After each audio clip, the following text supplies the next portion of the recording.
नमस्कार मित्रों, मैं मनोज कुमार अग्रहरी अपने YouTube channel made easy with Manoj पर आपका स्वागत करता हूं। व्यूअर्स की जानकारी के लिए बता दूं कि घटनासार वार्षिकी रिवीजन की इस सीरीज में आज हम घटनासार वार्षिकी में पेज नंबर 121 से पेज नंबर 126 तक दिए गए उत्तर प्रदेश विशेष से संबंधित करंट अफेयर्स को देखेंगे, जो कि आगामी उत्तर प्रदेश PCS परीक्षा की दृष्टि से अति महत्वपूर्ण है। तो चलिए संक्षिप्त इंट्रोडक्शन के बाद आज की क्लास शुरू करते हैं। आज का पहला टॉपिक है वैक्यूम आधारित सीवर सिस्टम वाला आगरा देश का पहला जिला बना। उत्तर प्रदेश का आगरा वैक्यूम आधारित सीवर सिस्टम वाला देश का पहला शहर बन गया है। इन वैक्यूम का उपयोग सार्वजनिक स्थानों पर किया जाएगा। 5 साल तक नीदरलैंड की कंपनी द्वारा इसका रखरखाव किया जाएगा। अगला टॉपिक है उत्तर प्रदेश ई पेंशन पोर्टल वाला पहला राज्य बना। उत्तर प्रदेश ई पेंशन पोर्टल की सुविधा देने वाला देश का पहला राज्य बन गया है। मुख्यमंत्री योगी आदित्यनाथ ने श्रम दिवस पर प्रदेश के 11.5 लाख से अधिक पेंशनरों को सुगम जीवन की बड़ी सौगात देते हुए लोक भवन में पेंशनरों के लिए ऑनलाइन सेवा पोर्टल का शुभारंभ किया। नई व्यवस्था के तहत सेवानिवृत्ति से 3 माह पहले पेंशन के पेपर मिल जाएंगे और ई पेंशन पोर्टल पर 6 महीने पहले ही रजिस्ट्रेशन करना होगा। अगला टॉपिक है उत्तर प्रदेश के काला नमक चावल को बढ़ावा देने के प्रयासों को मिला लोक प्रशासन में प्रधानमंत्री पुरस्कार 2021। उत्तर प्रदेश के सिद्धार्थनगर जिला प्रशासन द्वारा काला नमक चावल को बढ़ावा देने के प्रयासों को लोक प्रशासन में उत्कृष्टता के लिए प्रधानमंत्री पुरस्कार 2021 से सम्मानित किया गया है। काला नमक चावल, जिसे भगवान बुद्ध का उपहार भी कहा जाता है, को सिद्धार्थनगर जिले के समग्र विकास के लिए एक मिशन मोड योजना, एक जिला एक उत्पाद योजना के तहत सम्मानित किया गया है। अगला टॉपिक है उत्तर प्रदेश विधानसभा परिषद में भाजपा को स्पष्ट बहुमत। उत्तर प्रदेश की 100 सदस्यीय विधान परिषद की अस्थायी प्राधिकार कोटे की 36 रिक्त सीटों के लिए चुनाव 12 अप्रैल 2022 को संपन्न हुए। इनमें से 33 सीटों पर विजय दर्ज करके भाजपा ने उच्च सदन में अब स्पष्ट बहुमत प्राप्त कर लिया है। 3 सीटों पर निर्दलीय उम्मीदवारों ने विजय प्राप्त की तथा समाजवादी पार्टी को एक भी सीट इन चुनावों में नहीं मिली। चुनाव के इन परिणामों के चलते उत्तर प्रदेश की 100 सदस्यीय विधान परिषद में भाजपा की सीटों की संख्या 33 से बढ़कर अब 66 हो गई है, जबकि समाजवादी पार्टी के सदस्यों की संख्या 17 रह गई है। उल्लेखनीय है कि उत्तर प्रदेश की 100 सदस्यीय विधान परिषद के लिए 38 सदस्य विधायकों द्वारा चुने जाते हैं, जबकि 36 सदस्यों का चुनाव स्थानीय प्राधिकार कोटे से होता है, जिसके लिए जिला पंचायत सदस्य, क्षेत्र पंचायत सदस्य, नगर पालिकाओं व नगर निगम के निर्वाचित सदस्य मतदान करते हैं। 8 सीटें शिक्षक निर्वाचन क्षेत्र व स्नातक निर्वाचन क्षेत्र के तहत आती हैं, जबकि 10 सदस्यों का मनोनयन राज्यपाल द्वारा किया जाता है। अगला टॉपिक है देश की पहली मोबाइल हनी प्रोसेसिंग वैन का उद्घाटन। 6 जनवरी 2022 को खादी और ग्रामोद्योग आयोग ने उत्तर प्रदेश के गाजियाबाद के लोनी ब्लॉक के गांव सिरोरा, कौन सा गांव सिरोरा, सलेमपुर में देश की पहली मोबाइल हनी प्रोसेसिंग वैन का उद्घाटन किया। मोबाइल हनी प्रोसेसिंग वैन जो मधुमक्खी पालकों के शहद को उनके दरवाजे पर संसाधित करेगी और इस प्रकार उन्हें प्रसंस्करण के लिए दूर के शहरों में प्रसंस्करण संयंत्रों में शहद ले जाने की परेशानी और लागत से बचाएगी। यह पहल मीठी क्रांति के अनुसरण में की गई है। इस मोबाइल वैन को डिजाइन 15 लाख रुपए की लागत से खादी और ग्राम उद्योग ने अपने बहुविषयक प्रशिक्षण केंद्र पंजोखेड़ा में तैयार किया है। अगला टॉपिक उत्तर प्रदेश का बखीरा वन्यजीव अभयारण्य और हैदरपुर आर्द्रभूमि रामसर साइट घोषित। 2 फरवरी 2022 को विश्व आर्द्रभूमि दिवस के अवसर पर केंद्रीय पर्यावरण मंत्री भूपेंद्र यादव ने हरियाणा के गुरुग्राम के सुल्तानपुर राष्ट्रीय पक्षी उद्यान में आयोजित एक कार्यक्रम में उत्तर प्रदेश के बखीरा वन्यजीव अभयारण्य और गुजरात के खिजाड़िया वन्यजीव अभयारण्य को रामसर स्थल घोषित किया है। यहाँ एक और प्रश्न बनता है कि विश्व आर्द्रभूमि दिवस कब मनाया जाता है, तो विश्व आर्द्रभूमि दिवस 2 फरवरी को मनाया जाता है।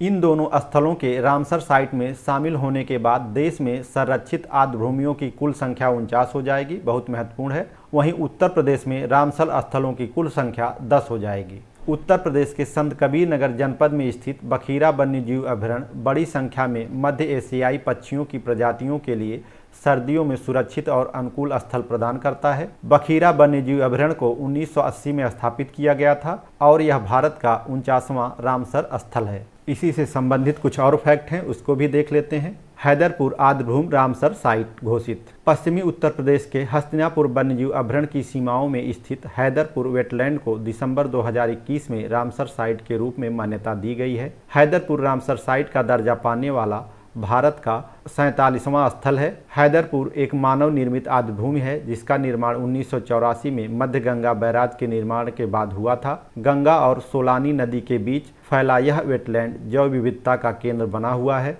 अब देख लेते हैं कि रामसर कन्वेंशन क्या है। रामसर कन्वेंशन एक अंतर सरकारी पर्यावरण संधि है जिस पर 1971 में हस्ताक्षर किए गए थे और यह 1975 में लागू हुई थी। यह स्थानीय और राष्ट्रीय कार्यों और सहयोग के माध्यम से सभी आर्द्रभूमि के संरक्षण और बुद्धिमान उपयोग के लिए रूपरेखा प्रदान करता है। अब देख लेते हैं कि उत्तर प्रदेश में जो 10 रामसर स्थल हैं वो कौन कौन से हैं। तो पहला है ऊपरी गंगा नदी जो ब्रज घाट से नरौरा खिंचाव तक है। दूसरा है नवाबगंज पक्षी अभयारण्य जो कि उन्नाव में स्थित है। और तीसरा है साडी पक्षी अभयारण्य जो हरदोई में स्थित है। चौथा है समसपुर पक्षी अभयारण्य जो कि बरेली में स्थित है। और पांचवा है समस पक्षी अभयारण्य जो कि मैनपुरी में है। और छठा है पार्वती अर्गा पक्षी अभयारण्य जो कि गोंडा जिले में है। और सातवां है सरसई नावर झील जो कि इटावा जिले में स्थित है। और आठवां है सुर सरोवर झील या कीथम झील जो कि आगरा में स्थित है। नौवां है हैदरपुर वेटलैंड और 10वां है बखीरा वन्यजीव अभयारण्य जो कि संत कबीर नगर जिले में स्थित है। अगला टॉपिक, उत्तर प्रदेश में 7 नए इंटरनेट एक्सचेंज नोड्स का शुभारंभ।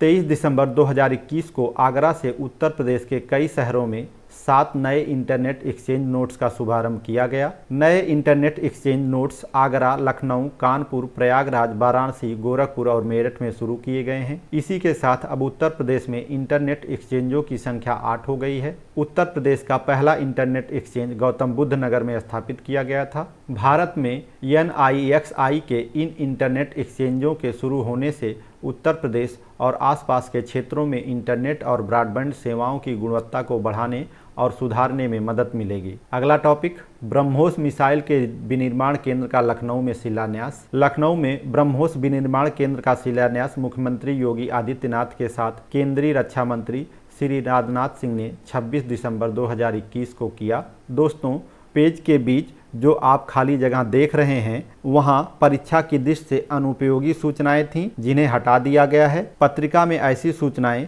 विषय को रोचक या पूर्ण बनाने के लिए दी जाती हैं। तो चलिए आगे बढ़ते हैं। ब्रह्मोस के इस उत्पादन केंद्र के लिए 200 एकड़ भूमि प्रदेश सरकार द्वारा लखनऊ के हरौनी में उपलब्ध कराई गई है। इस इकाई में 80 से 100 ब्रह्मोस मिसाइलें प्रतिवर्ष तैयार हो सकेंगी। पहले चरण में नौसेना के लिए ब्रह्मोस न्यू जनरेशन मिसाइलों का उत्पादन यहां किया जाएगा। अगला टॉपिक है देश के सबसे लंबे एक्सप्रेसवे पूर्वांचल एक्सप्रेसवे का उद्घाटन। देश में अब तक के सबसे लंबे एक्सप्रेसवे जो कि 341 किलोमीटर लंबा है, पूर्वांचल एक्सप्रेसवे का उद्घाटन प्रधानमंत्री नरेंद्र मोदी ने 16 नवंबर 2021 को सुल्तानपुर में किया। 22,400 करोड़ की लागत से बने देश के इस सबसे लंबे एक्सप्रेसवे के द्वारा बाराबंकी, अमेठी, अयोध्या, सुल्तानपुर, अंबेडकर नगर, आजमगढ़ व मऊ अब लखनऊ व गाजीपुर से जुड़ गए हैं। पूर्वांचल एक्सप्रेसवे देश का ऐसा तीसरा एक्सप्रेसवे है जिस पर लैंडिंग और टेक ऑफ भारतीय वायुसेना के विमानों ने किया है। उल्लेखनीय है कि दिल्ली मुंबई एक्सप्रेसवे के पूरा होने के बाद देश में सबसे लंबा एक्सप्रेसवे होने का रिकॉर्ड पूर्वांचल एक्सप्रेसवे के नाम नहीं रहेगा और मेरठ प्रयागराज एक्सप्रेसवे के बन जाने के बाद भी इसका पहला स्थान छिन जाएगा। यानी दिल्ली मुंबई एक्सप्रेसवे और मेरठ प्रयागराज एक्सप्रेसवे बन जाएंगे तब पूर्वांचल एक्सप्रेसवे का सबसे लंबा होने का रिकॉर्ड टूट जाएगा। Next topic, Jhansi railway station का नाम अब वीरांगना लक्ष्मीबाई स्टेशन कर दिया गया है। उत्तर प्रदेश के इलाहाबाद जंक्शन का नाम प्रयागराज जंक्शन, मुगल सराय रेलवे स्टेशन का नाम दीनदयाल उपाध्याय जंक्शन, फैजाबाद स्टेशन का अयोध्या तथा मध्य प्रदेश में हबीबगंज रेलवे स्टेशन का नाम रानी कमलापति स्टेशन करने के पश्चात उत्तर प्रदेश के झांसी रेलवे स्टेशन का नाम अब झांसी की रानी वीरांगना लक्ष्मीबाई के नाम पर वीरांगना लक्ष्मीबाई स्टेशन कर दिया गया है। अगला टॉपिक, दांदूपुर रेलवे स्टेशन का नाम मां बराही देवी धाम कर दिया गया। अगला टॉपिक, उत्तर प्रदेश के रटौल आम को GI टैग। उत्तर प्रदेश के बागपत जिले में उत्पादित किए जाने वाले प्रसिद्ध रटौल आम को भौगोलिक संकेतक रजिस्ट्री चेन्नई द्वारा भौगोलिक संकेतक प्रदान किया गया। इस आम का नामकरण रटौल गांव के नाम पर किया गया है। जहां इसकी उत्पत्ति हुई।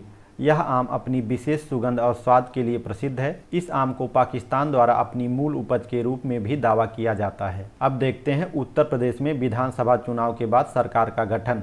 तो यहाँ पे इसको हमने पूरी तरह से डिलीट किया है क्योंकि इसका हमने हैंड रिटन नोट्स बनाया है, हम आपको उसी के माध्यम से पढ़ा दे रहे हैं। एक नज़र उत्तर प्रदेश के विधानसभा चुनाव पर डाल लेते हैं। उत्तर प्रदेश में विधानसभा की कुल सीटें हैं 403 और विधान परिषद की सीटें हैं 100, लोकसभा सीटें हैं 80 और राज्यसभा सीटें हैं 31। उत्तर प्रदेश में मतदान 7 चरण में हुआ था। फरवरी में 10 फरवरी, 14 फरवरी, 20 फरवरी, 23 फरवरी और 27 फरवरी को, और मार्च में 3 और 7 मार्च को चुनाव संपन्न कराए गए थे। परिणाम क्या रहा इन चुनाव का?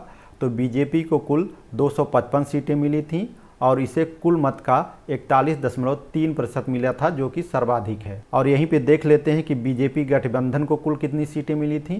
तो बीजेपी गठबंधन को कुल 273 सीटें प्राप्त हुई थीं। दूसरे नंबर पर समाजवादी पार्टी रही, जिसे कुल 111 सीटें प्राप्त हुईं और इसे कुल मत का 32.1% प्राप्त हुआ। अपना दल को 12 सीटें, राष्ट्रीय लोकदल को 8 सीटें, सुहेल देव भारतीय समाज पार्टी को 6 सीटें, निर्बल इंडियन शोषित हमारा आम दल को 6 सीटें, भारतीय राष्ट्रीय कांग्रेस को 2 सीटें, जनसत्ता दल लोकतांत्रिक पार्टी को 2 सीटें, बहुजन समाजवादी पार्टी को 1 सीट इस चुनाव में प्राप्त हुई। यहाँ पे 48 लिख दिया गया है क्योंकि अर्धवार्षिकी में 48 दिया गया था, जबकि वे वास्तव में 47 है। तो पहले की तुलना में अब की बार सर्वाधिक 47 महिलाओं ने चुनाव जीता है। पूर्ण बहुमत से लगातार दूसरी बार सरकार बनाने का कारनामा 37 वर्ष बाद बीजेपी द्वारा किया गया है। 25 मार्च को लखनऊ के इकाना स्टेडियम में राज्यपाल श्रीमती आनंदीबेन पटेल ने योगी आदित्यनाथ को पद और गोपनीयता की शपथ दिलाई। योगी आदित्यनाथ लगातार दूसरी बार यूपी के मुख्यमंत्री बने हैं। 2 उप मुख्यमंत्री बनाए गए हैं, जिनमें से पहले हैं केशव प्रसाद मौर्य, जो कि पहले भी उप मुख्यमंत्री रहे हैं, और अब की बार एक नए मुख्यमंत्री बनाए गए हैं जिनका नाम है ब्रजेश पाठक। कुल 54 मंत्री बनाए गए हैं, जिसमें से 18 कैबिनेट मंत्री हैं, 14 स्वतंत्र प्रभार वाले मंत्री हैं और 5 महिला मंत्री हैं। उत्तर प्रदेश विधानसभा चुनाव के बाद अब चलते हैं अगले टॉपिक पे। अगला टॉपिक है मिशन शक्ति अभियान का तीसरा चरण प्रारंभ। नारी सुरक्षा, सम्मान व स्वावलंबन हेतु मिशन शक्ति अभियान का तीसरा चरण 21 अगस्त 2021 को प्रारंभ हुआ। राज्यपाल आनंदीबेन पटेल और मुख्यमंत्री योगी आदित्यनाथ ने लखनऊ में आयोजित एक कार्यक्रम में इसका शुभारंभ किया। मिशन शक्ति अभियान का तीसरा चरण 31 दिसंबर 2021 तक चलेगा। अभियान के तहत 59,000 ग्राम पंचायत भवनों में मिशन शक्ति का शुभारंभ किया गया है। 1 लाख स्वयं सहायता समूहों का गठन, मंडल मुख्यालयों एवं गौतम बुद्ध नगर में सेफ सिटी परियोजना का क्रियान्वयन और 1286 थानों में पिंक टॉयलेट का निर्माण किया जाएगा। अगला टॉपिक है उत्तर प्रदेश मुख्यमंत्री बाल सेवा योजना सामान्य को स्वीकृति। इसके पहले उत्तर प्रदेश मुख्यमंत्री बाल सेवा योजना को स्वीकृति मिल चुकी है, ये उससे अलग है, इसके साथ सामान्य शब्द जुड़ा हुआ है। तो देखते हैं दोनों के बारे में। पहले इसके बारे में देखेंगे, फिर नीचे दूसरी के बारे में देखेंगे। मुख्यमंत्री योगी आदित्यनाथ की अध्यक्षता में 2 अगस्त 2021 को उत्तर प्रदेश मुख्यमंत्री बाल सेवा योजना सामान्य को स्वीकृति प्रदान की गई। इस योजना के अंतर्गत कोरोना संक्रमण से इतर किसी अन्य कारण से अनाथ हुए बच्चों को आर्थिक सहायता दी जाएगी। इनमें से प्रत्येक बच्चे को 2,500 रुपये प्रति माह दिए जाएंगे। एक परिवार के पात्र अधिकतम 2 बच्चों को ही ये लाभ मिलेगा। माता पिता या फिर दोनों को खोने वाले बच्चों को इस योजना में शामिल किया गया है। उल्लेखनीय है कि इससे पूर्व राज्य सरकार उत्तर प्रदेश मुख्यमंत्री बाल सेवा योजना को स्वीकृति दे चुकी है। इसमें कोरोना संक्रमण से अनाथ हुए बच्चों को प्रति माह 4,000 देने की व्यवस्था है। तो इस योजना को विस्तृत रूप से यहाँ दिया गया है, इसको भी देख लेते हैं। उत्तर प्रदेश मुख्यमंत्री बाल सेवा योजना। मुख्यमंत्री योगी आदित्यनाथ व राज्यपाल आनंदीबेन पटेल ने 22 जुलाई 2021 को उत्तर प्रदेश मुख्यमंत्री बाल सेवा योजना का शुभारंभ किया। राज्य सरकार की यह नई योजना कोविड-19 महामारी से अनाथ हुए बच्चों के लिए लाई गई है। इस योजना के तहत राज्य सरकार प्रति माह 4,000 रुपये की वित्तीय सहायता प्रदान करेगी और अनाथ हुए बच्चों को मुफ्त शिक्षा प्रदान करेगी। इसके अलावा कोविड द्वारा अनाथ हुई लड़कियों को शादी के समय 1,01,000 रुपये की धनराशि प्रदान की जाएगी। साथ ही योजना के तहत पात्र स्कूली या कॉलेज छात्रों या व्यावसायिक शिक्षा ग्रहण कर रहे बच्चों को टैबलेट और लैपटॉप दिए जाएंगे। नेक्स्ट टॉपिक है मड़ुआडीह रेलवे स्टेशन का नाम अब बनारस रेलवे स्टेशन कर दिया गया है। उत्तर पूर्व रेलवे के अधिकारियों ने 15 जुलाई 2021 से वाराणसी शहर में मड़ुआडीह रेलवे स्टेशन का नाम परिवर्तित कर बनारस रेलवे स्टेशन कर दिया है। नई पहचान वाले इस स्टेशन का कोड BSBS होगा। अगला टॉपिक, काकोरी कांड का नाम परिवर्तित। राज्य सरकार ने 9 अगस्त 2021 को काकोरी कांड का नाम परिवर्तित कर काकोरी ट्रेन एक्शन कर दिया है। ऐसा क्यों किया गया है? इसका नाम इसलिए परिवर्तित किया गया है क्योंकि कांड शब्द भारत के स्वतंत्रता संग्राम के अंतर्गत इस घटना के अपमान की भावना को दर्शाता है। वर्ष 2022 में 100 वर्ष पूरे करने जा रहे चौरी चौरा महोत्सव कार्यक्रम के अंतर्गत उत्तर प्रदेश सरकार ने 9 अगस्त 2021 को काकोरी ट्रेन एक्शन की वर्षगांठ मनाई। अगला टॉपिक है उत्तर प्रदेश जनसंख्या नीति 2021 से 2030। उत्तर प्रदेश के मुख्यमंत्री योगी आदित्यनाथ ने 11 जुलाई 2021 को उत्तर प्रदेश जनसंख्या नीति 2021 से 2030 जारी की। इसमें क्या लक्ष्य निर्धारित किए गए हैं उसको देख लेते हैं। 2026 तक सकल प्रजनन दर को 2.7 से घटाकर 2.1% और 2030 तक 1.9% करने का लक्ष्य रखा गया है। मातृत्व मृत्यु दर को 197 से घटाकर 2026 तक 150 और 2030 तक 98 करने का लक्ष्य रखा गया है। शिशु मृत्यु दर को 43 से घटाकर 2026 तक 32 और 2030 तक 22 किया जाएगा। 5 वर्ष से कम आयु के शिशु मृत्यु दर को 47 से घटाकर 2026 तक 35 और 2030 तक 25 करने का लक्ष्य निर्धारित किया गया है।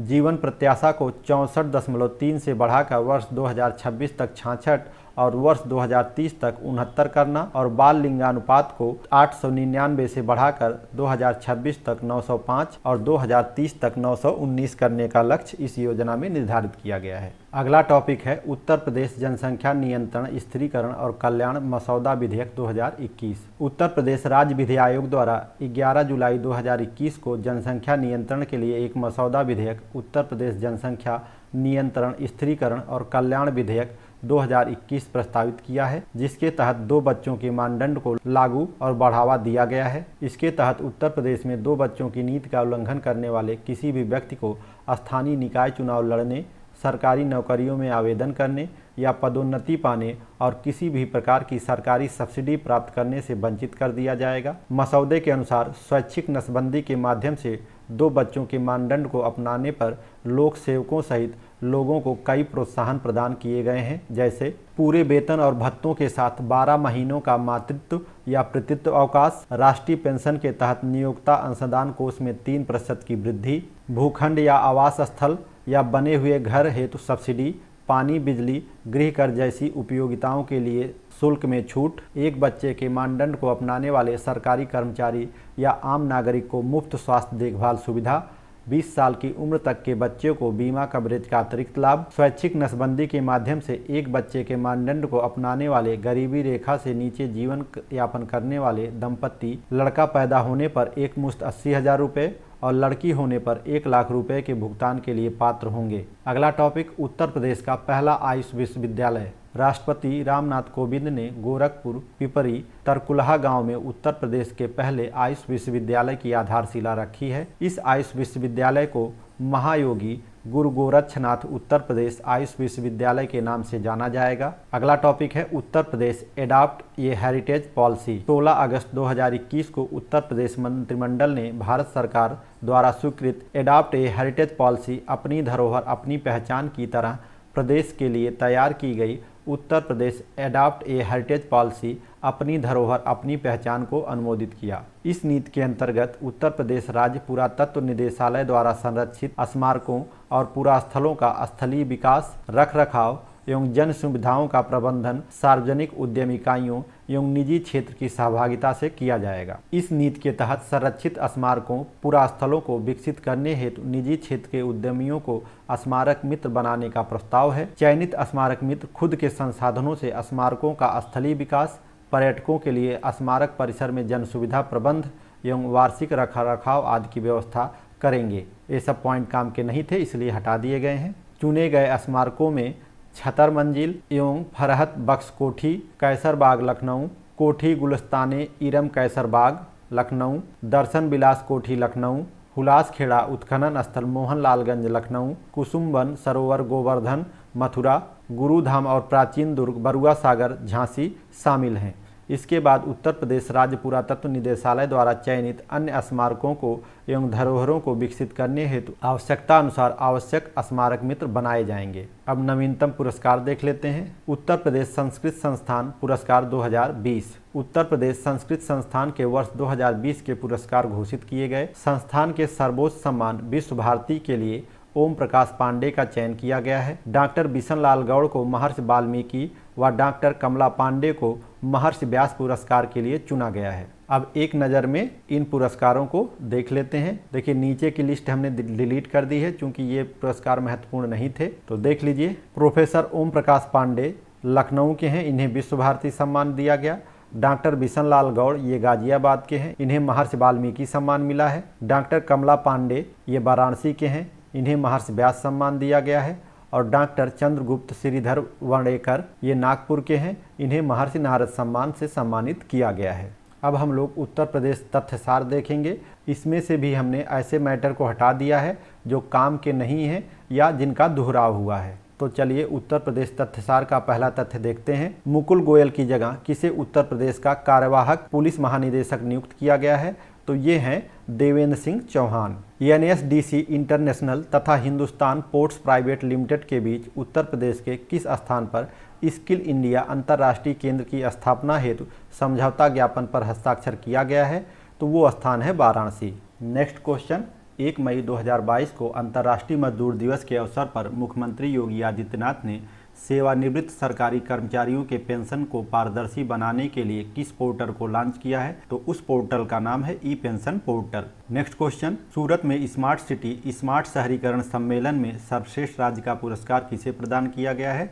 तो सर्वश्रेष्ठ राज्य का पुरस्कार उत्तर प्रदेश को प्राप्त हुआ है। नेक्स्ट क्वेश्चन, उत्तर प्रदेश सरकार ने जल जनित और बैक्टीरिया जनित बीमारियों के प्रसार को रोकने के लिए किस अभियान की शुरुआत की है? तो उस अभियान का नाम है दस्तक अभियान। नेक्स्ट क्वेश्चन, किस लोक गायिका को लोक निर्मला सम्मान 2022 से सम्मानित किया गया है? तो ये हैं लोक गायिका शारदा सिन्हा। नेक्स्ट क्वेश्चन, प्रधानमंत्री नरेंद्र मोदी ने पिछले दिनों मेरठ के किस कस्बे में मेजर ध्यानचंद यूनिवर्सिटी की आधारशिला रखी है? तो उस कस्बे का नाम है सरधना कस्बा और गांव जहां पे ये यूनिवर्सिटी स्थापित की गई है उसका नाम है सलवा और कैली गांव। नेक्स्ट क्वेश्चन, हाल ही में जल शक्ति मंत्रालय द्वारा किस दिशा में उल्लेखनीय प्रयास के लिए उत्तर प्रदेश को शीर्ष स्थान प्रदान किया गया है? तो जल संरक्षण में उल्लेखनीय प्रयास के लिए ये स्थान प्राप्त हुआ है। नेक्स्ट क्वेश्चन, उत्तर प्रदेश के मुख्यमंत्री योगी आदित्यनाथ ने आजमगढ़ विश्वविद्यालय का नाम क्या रखने की घोषणा की है? तो इस विश्वविद्यालय का नाम होगा महाराजा सुहेलदेव विश्वविद्यालय। अगला क्वेश्चन, उत्तर प्रदेश का वह जिला जहां देश का पहला अमृत सरोवर पूरा किया गया है? तो उस जिले का नाम है रामपुर। नेक्स्ट क्वेश्चन, 18वीं उत्तर प्रदेश विधानसभा का प्रोटेम स्पीकर किसे नियुक्त किया गया है? तो 18वीं उत्तर प्रदेश विधानसभा का प्रोटेम स्पीकर रमापत शास्त्री को नियुक्त किया गया। नेक्स्ट क्वेश्चन, 18वीं उत्तर प्रदेश विधानसभा का अध्यक्ष किसे चुना गया है? तो 18वीं उत्तर प्रदेश विधानसभा का अध्यक्ष सतीश महाना को चुना गया है। अगला प्रश्न, उत्तर प्रदेश विधानसभा चुनाव 2022 के चौथे चरण में लखनऊ के किस मतदान केंद्र को ग्रीन बूथ बनाया गया है? तो उस मतदान केंद्र का नाम है SP Sen PG college. Next question, Uttar Pradesh के वह साहित्यकार जिन्हें हाल ही में के बिरला फाउंडेशन के प्रतिष्ठित सरस्वती सम्मान 2021 से सम्मानित किया गया है? तो वे हैं प्रोफेसर रामदरस मिश्र। नेक्स्ट क्वेश्चन, राष्ट्रपति रामनाथ कोविंद द्वारा उत्तर प्रदेश के किस जिले को उत्तर प्रदेश में सर्वश्रेष्ठ प्रदर्शन के लिए जल शक्ति पुरस्कार 2020 प्रदान किया गया है? तो वो जिला है मुजफ्फरनगर। व्याख्या देख लेते हैं। जल संरक्षण की दिशा में सर्वश्रेष्ठ प्रदर्शन के लिए सर्वश्रेष्ठ राज्य श्रेणी में उत्तर प्रदेश को पहला पुरस्कार मिला है। नेक्स्ट क्वेश्चन, उत्तर प्रदेश के प्रयागराज जिले की वह शास्त्रीय नृत्य की शिक्षिका जिन्हें हाल ही में नेल्सन मंडेला शांति पुरस्कार 2022 से सम्मानित किया गया है? तो वे हैं बबीता वर्मा। नेक्स्ट क्वेश्चन, भारत सरकार ने उत्तर प्रदेश के किन दो शहरों को जोड़ने के लिए एक एक्सप्रेसवे को मंजूरी दी है? तो ये दोनों शहर हैं गाजियाबाद से कानपुर। नेक्स्ट क्वेश्चन, किसानों से गाय के गोबर को खरीदने की घोषणा हाल ही में किस सरकार ने की है? तो किसानों से गाय के गोबर को खरीदने की घोषणा उत्तर प्रदेश सरकार द्वारा हाल ही में की गई है। नेक्स्ट क्वेश्चन, किसे उत्तर प्रदेश का नया महाधिवक्ता नियुक्त किया गया है? तो उत्तर प्रदेश के नए महाधिवक्ता अजय कुमार मिश्र बने हैं। नेक्स्ट क्वेश्चन, हाल ही में उत्तर प्रदेश सरकार ने किस देश की सीमा पर स्थित 4 गांवों को राजस्व गांव के रूप में घोषित किया है? तो वह देश है नेपाल। अगला क्वेश्चन, उत्तर प्रदेश में कहां पर हुनर हाट के 32वें संस्करण का आयोजन किया गया है? तो हुनर हाट के 32वें संस्करण का आयोजन लखनऊ में किया गया। नेक्स्ट क्वेश्चन, केंद्रीय गृह मंत्री अमित शाह द्वारा उत्तर प्रदेश के किस शहर में 108 करोड़ रुपए की लागत से निर्मित होने वाले राज्य विश्वविद्यालय का शिलान्यास किया गया है? तो वो जिला है आजमगढ़, जहां पे महाराजा सुहेलदेव विश्वविद्यालय की स्थापना की जाएगी। अगला क्वेश्चन, वाणिज्य एवं उद्योग मंत्रालय भारत सरकार द्वारा जारी लीड्स लॉजिस्टिक प्रदर्शन सूचकांक 2021 में उत्तर प्रदेश को कौन सी रैंक प्रदान की गई है? तो इस सूचकांक में उत्तर प्रदेश को 6ठी रैंक प्राप्त हुई है। नेक्स्ट क्वेश्चन, उत्तर प्रदेश सरकार ने किस बॉलीवुड अभिनेत्री को एक जिला एक उत्पाद योजना का ब्रांड एम्बेसडर नियुक्त किया है? तो वो हैं कंगना रनौत। नेक्स्ट क्वेश्चन, किसे इलाहाबाद उच्च न्यायालय का मुख्य न्यायाधीश नियुक्त किया गया है? तो इलाहाबाद उच्च न्यायालय के मुख्य न्यायाधीश न्यायमूर्ति राजेश बिंदल बनाए गए हैं। दोस्तों, यदि आपको हमारे इस नोट्स का PDF चाहिए तो स्क्रीन पर दिखाई दे रहे हमारे व्हाट्सएप नंबर पर अपना नाम, अपने ज़िले का नाम और आप किस प्रतियोगी परीक्षा की तैयारी कर रहे हैं लिखकर हमें भेज दीजिए। हम आपको फ्री में ये नोट्स उपलब्ध करवा देंगे और भी जो नोट्स आपको चाहिए वो सारे आपको उपलब्ध करवा देंगे। चलिए आगे बढ़ते हैं। उत्तर प्रदेश के सिद्धार्थनगर से प्रधानमंत्री मोदी ने किन 9 मेडिकल कॉलेजों का लोकार्पण किया है? तो उत्तर प्रदेश में जो 9 नए मेडिकल कॉलेज खोले जाएंगे उन जिलों का नाम है सिद्धार्थनगर, देवरिया, एटा, गाजीपुर, हरदोई, प्रतापगढ़, मिर्जापुर, फतेहपुर और जौनपुर। नेक्स्ट क्वेश्चन, केंद्रीय मत्स्य पालन, पशुपालन और डेयरी मंत्री पुरुषोत्तम रूपाला ने उत्तर प्रदेश के किस स्थान से नदी पशुपालन कार्यक्रम का शुभारंभ किया है? तो वो स्थान है ब्रिजघाट, गढ़मुक्तेश्वर, उत्तर प्रदेश। नेक्स्ट क्वेश्चन, उत्तर प्रदेश की योगी सरकार ने फैजाबाद जंक्शन का नाम परिवर्तित कर क्या रखने का निर्णय लिया है? तो अब इस जंक्शन का नाम अयोध्या कैंट रेलवे स्टेशन रखा गया है। नेक्स्ट क्वेश्चन, प्रधानमंत्री मोदी ने प्रमुख बौद्ध तीर्थ स्थलों को जोड़ने के लिए उत्तर प्रदेश के किस शहर में अंतर्राष्ट्रीय हवाई अड्डे का उद्घाटन किया है? तो उस शहर का नाम है कुशीनगर। नेक्स्ट क्वेश्चन, उत्तर प्रदेश के अयोध्या में हाल ही में किस कोरियाई रानी के नाम से एक पार्क का उद्घाटन किया गया है? तो वो पार्क है हे होंग ओके मेमोरियल पार्क। नेक्स्ट क्वेश्चन, केंद्र सरकार ने देश में प्रस्तावित 4 मेडिकल डिवाइस पार्क में एक डिवाइस पार्क उत्तर प्रदेश में कहां स्थापित करने की घोषणा की है? तो ये medical device park Gautam Buddh Nagar में स्थापित किया जाएगा। नेक्स्ट क्वेश्चन, हाल ही में ब्रिटिश कंपनी हाउस प्रेस द्वारा जारी एक रिपोर्ट के अनुसार उत्तर प्रदेश के किस शहर को 2020 में दुनिया का 50 सर्वाधिक प्रदूषित शहरों की सूची में दूसरे स्थान पर रखा गया है? तो वो शहर है गाजियाबाद। नेक्स्ट क्वेश्चन, संस्कृति मंत्रालय भारत सरकार ने हाल ही में उत्तर प्रदेश के किस शहर में भारतीय विरासत संस्थान स्थापित करने का निर्णय लिया है? तो भारतीय विरासत संस्थान की स्थापना नोएडा में की जाएगी। नेक्स्ट क्वेश्चन, हाल ही में उत्तर प्रदेश सरकार ने अलीगढ़ का नाम परिवर्तित कर क्या रखने की घोषणा की है? तो अब अलीगढ़ का नाम हरिगढ़ कर दिया जाएगा। नेक्स्ट क्वेश्चन, उत्तर प्रदेश सरकार ने हाल ही में किस शहर में मेजर ध्यानचंद स्पोर्ट्स यूनिवर्सिटी स्थापित करने की घोषणा की है? तो major Dhyanchand sports university Meerut में स्थापित की जाएगी। नेक्स्ट क्वेश्चन, उत्तर प्रदेश के सहारनपुर विश्वविद्यालय का नाम हाल ही में क्या रखने की घोषणा की गई है? तो अब सहारनपुर विश्वविद्यालय का नाम मां शाकुंभरी विश्वविद्यालय कर दिया जाएगा। नेक्स्ट क्वेश्चन, 2022 के उत्तर प्रदेश के विधानसभा चुनाव में कुल कितनी महिलाओं ने जीत दर्ज की है? तो इस विधानसभा चुनाव में कुल 47 महिलाओं ने जीत दर्ज की है। नेक्स्ट क्वेश्चन, नीति आयोग द्वारा जारी बहुआयामी निर्भरता सूचकांक में उत्तर प्रदेश को कौन सी रैंक दी गई है? तो इस सूचकांक में उत्तर प्रदेश को 3री रैंक प्राप्त हुई है और इस सूचकांक के अनुसार उत्तर प्रदेश में लगभग 38% गरीबी है। नेक्स्ट क्वेश्चन, प्रधानमंत्री मोदी ने महाकवि सुब्रमण्यम भारती की 100वीं पुण्यतिथि पर उत्तर प्रदेश स्थित किस केंद्रीय विश्वविद्यालय में सुब्रमण्यम भारती पीठ को स्थापित करने की घोषणा की है? तो सुब्रमण्यम भारती पीठ बनारस विश्वविद्यालय में स्थापित किया जाएगा। अगला क्वेश्चन है, उत्तर प्रदेश के पहले आयुष विश्वविद्यालय की आधारशिला कहाँ रखी गई है? तो उत्तर प्रदेश के पहले आयुष विश्वविद्यालय की आधारशिला गोरखपुर में रखी गई है। नेक्स्ट क्वेश्चन, वाराणसी से किस शहर के बीच क्रूज सेवा का शुभारंभ प्रधानमंत्री मोदी ने किया है? तो वो शहर है चुनार। नेक्स्ट क्वेश्चन, उत्तर प्रदेश का वह आध्यात्मिक शहर जहां उत्तर प्रदेश सरकार ने शहर के 10 किमी के दायरे में मांस और शराब की बिक्री पर पूर्ण प्रतिबंध लगा दिया है? तो वो शहर है मथुरा और वृंदावन। नेक्स्ट क्वेश्चन, प्रधानमंत्री नरेंद्र मोदी ने 14 सितंबर 2021 को उत्तर प्रदेश के किस शहर में राजा महेंद्र प्रताप सिंह राज्य विश्वविद्यालय की आधारशिला रखी है? तो राजा महेंद्र प्रताप सिंह राज्य विश्वविद्यालय अलीगढ़ में खोला जाएगा। नेक्स्ट क्वेश्चन, 21 जून 2021 को उत्तर प्रदेश का कौन सा जिला राज्य का पहला कोरोना मुक्त जिला बना है? तो उस जिले का नाम है महोबा। नेक्स्ट क्वेश्चन, उत्तर प्रदेश का वह जिला जहां काला नमक चावल महोत्सव आयोजित किया गया है, तो उस जिले का नाम है सिद्धार्थनगर। सिद्धार्थनगर जिले में काला नमक महोत्सव मनाया गया है। नेक्स्ट क्वेश्चन, उत्तर प्रदेश की राज्यपाल आनंदीबेन पटेल ने किसे राज्य अनुसूचित जाति जनजाति आयोग का अध्यक्ष नियुक्त किया है, तो वो हैं डॉक्टर रामबाबू हरित। फिर से देख लीजिए क्या नाम है इनका, डॉक्टर रामबाबू हरित। नेक्स्ट क्वेश्चन, हाल ही में केन बेतवा लिंक परियोजना के लिए उत्तर प्रदेश ने किस राज्य के साथ समझौता किया है, तो वो राज्य है मध्य प्रदेश। नेक्स्ट क्वेश्चन, उत्तर प्रदेश में कहां पर शहीद अशफाक उल्लाह खां पार्क का उद्घाटन किया गया है, तो शहीद अशफाक उल्लाह खां पार्क गोरखपुर में बनाया जा रहा है।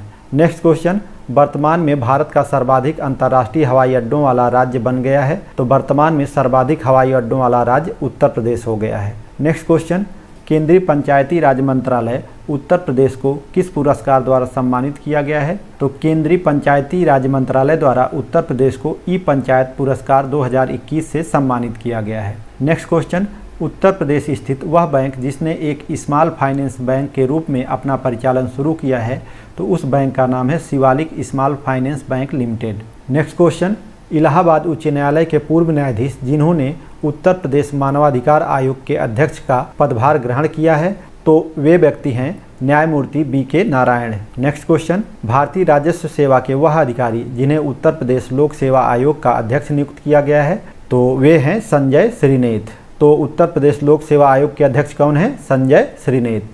नेक्स्ट क्वेश्चन, राष्ट्रपति रामनाथ कोविंद ने किसे इलाहाबाद उच्च न्यायालय का मुख्य न्यायाधीश नियुक्त किया है, तो वे व्यक्ति हैं जस्टिस संजय यादव। ध्यान रखिएगा कि जस्टिस संजय यादव के बाद न्यायमूर्ति राजेश बिंदल को इलाहाबाद उच्च न्यायालय का मुख्य न्यायाधीश नियुक्त किया जा चुका है, यानी ये पुराने हैं और न्यायमूर्ति राजेश बिंदल सबसे लेटेस्ट हैं। नेक्स्ट क्वेश्चन, संयुक्त राष्ट्र विकास कार्यक्रम UNDP ने एक रिपोर्ट में उत्तर प्रदेश के किन जिलों में हुए विकास कार्यों की प्रशंसा की है, तो वे जिले हैं सोनभद्र, चंदौली और फतेहपुर। नेक्स्ट क्वेश्चन, लखनऊ और गौतम बुद्ध नगर के बाद उत्तर प्रदेश के किन दो अन्य शहरों में कमिश्नरी प्रणाली लागू करने का निर्णय लिया गया है, तो लखनऊ और गौतम बुद्ध नगर के बाद वाराणसी और कानपुर में भी कमिश्नरी प्रणाली लागू की जाएगी। नेक्स्ट क्वेश्चन, ग्राम उजाला योजना की शुरुआत उत्तर प्रदेश के किस जिले से की गई है, तो ग्राम उजाला योजना की शुरुआत उत्तर प्रदेश के वाराणसी जिले से की गई है। इस उम्मीद के साथ कि हमारा यह अथक प्रयास आपके लिए लाभकारी होगा, आज की क्लास समाप्त करते हैं। मिलते हैं नेक्स्ट वीडियो में, तब तक के लिए जय हिंद।